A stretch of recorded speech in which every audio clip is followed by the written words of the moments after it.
Hi there. So this is the third video about adjusting a pants pattern in Affinity Designer 2. As you know, I'm simply transferring the adjustments I previously made to my paper pattern, and these are the Cordelia pants from In-House Patterns. So in the meanwhile, I have renamed the layers. It's pretty simple to do. You double-click on the name and you just type in whatever you want it to be. It just makes it easier to quickly identify each layer. Now I want the workspace to be a little bigger so that I can add a text box. So I click on File, then Document Setup. I chose inches for my units and I've made it 43 instead of 33 inches wide.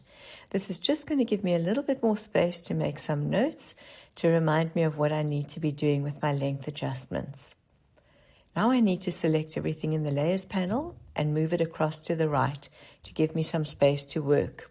Then I make sure that all of the original pattern pieces are locked to the background.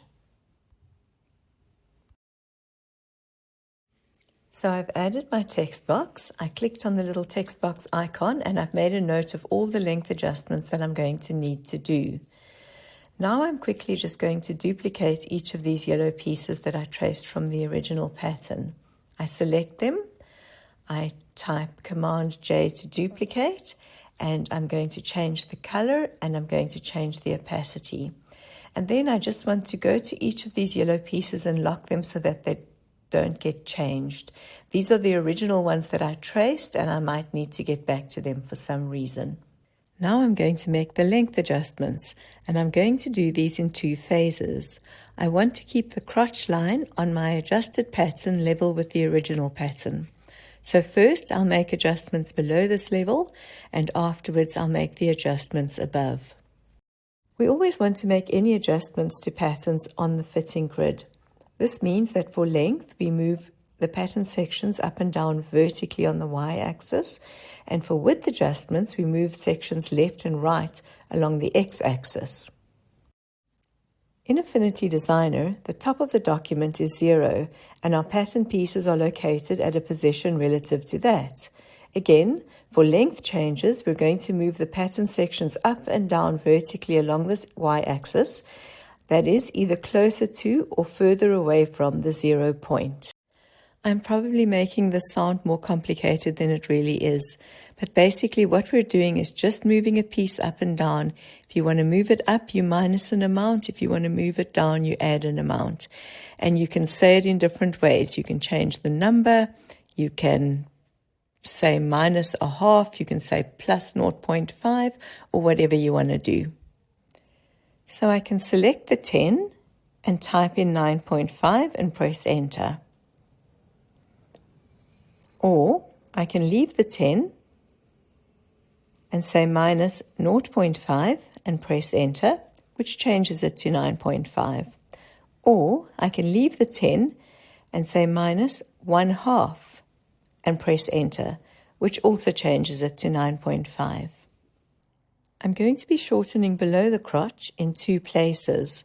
So I start by selecting the two pattern pieces that I'm going to be slicing, and then I click on the node tool and the knife tool, and I'm going to make the two cuts across the two pattern pieces. I'll make one cut above the knee and the other one around the ankle area. Firstly, I'll adjust the bottom section, the knee to floor, so I select both of those bottom pieces that I just cut. Then I go to the y-axis and I type in minus 1.75 because I want to raise these pieces up along the y-axis by that amount. Now that I've done that, I can merge the lower legs again. So I select the two pieces on the pants back, I click Layer and then Geometry and then Add, and it merges those two. And I'll do the same on the right-hand side. Select the two pieces and then choose Layer, Geometry, Add.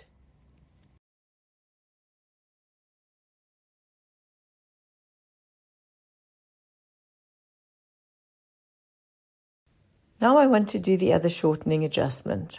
So I select the two bottom pieces of the pant legs and I'm going to move them up by 1/4 inch. So I say minus 0.25 at the y-axis, and that moves these two pieces up in tandem by that amount.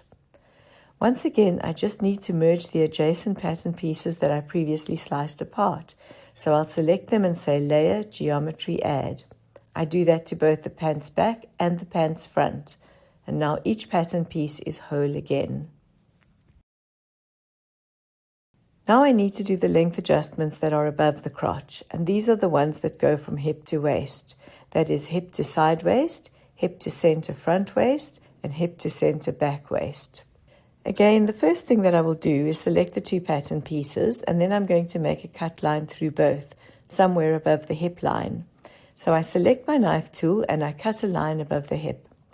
Then I'm also going to make a cut in the middle somewhere of each of these two top sections, seeing as I'm going to be lengthening each of the three individual areas by different amounts.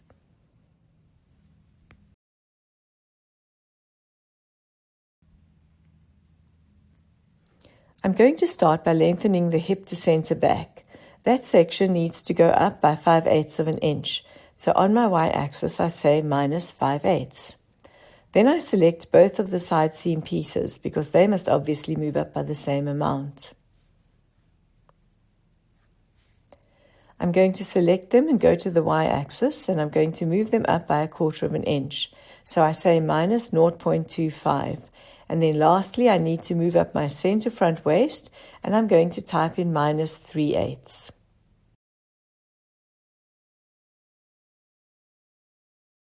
Each pattern piece is now split into 3 parts, so I need to merge all of these pieces back together. I first combine the top two by selecting them and going Layer, Geometry, Add.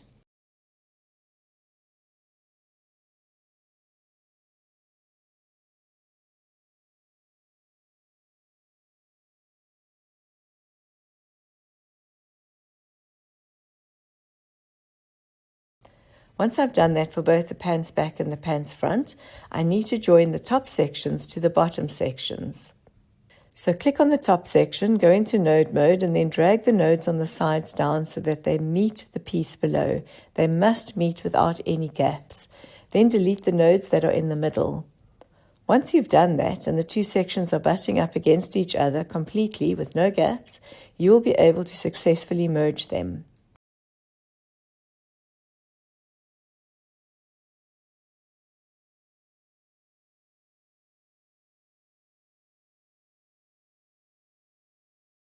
Select the two parts, choose Layer, Geometry, Add to combine them.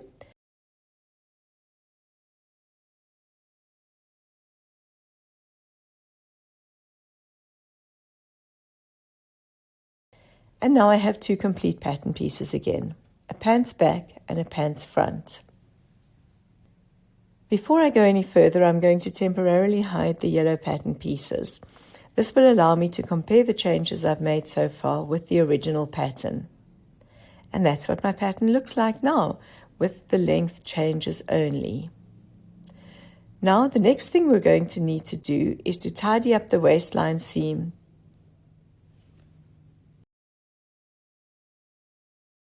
You can bring in a digital French curve, or you can trace the original seam line. So firstly, I'm going to use my pen tool and draw a line by tracing the existing seam line of the pants waist.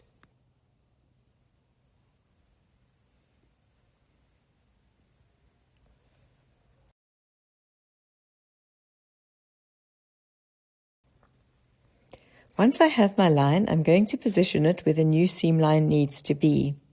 I will line the right-hand side up with the top of my extended pattern. Then I will anchor this point, and then I'll rotate the line until the left aligns with the extended pattern. Now I can select the pattern piece, and in node mode, I can start pulling all of the nodes up to this new line. When I get to the dart, I'll just mark its position and width for now by dragging the middle node to the dart point. I'll make sure that the legs of the dart are aligned too, and then I'll just go ahead and complete the rest of the seam line.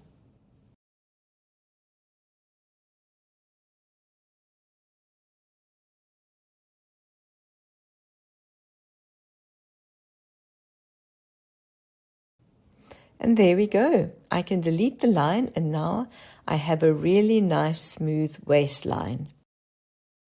Then I tidied up the front waist seam in the same way. There is no dart, so that was pretty straightforward. And that's the length adjustments done. Next we'll tackle the contour and girth adjustments. See you soon.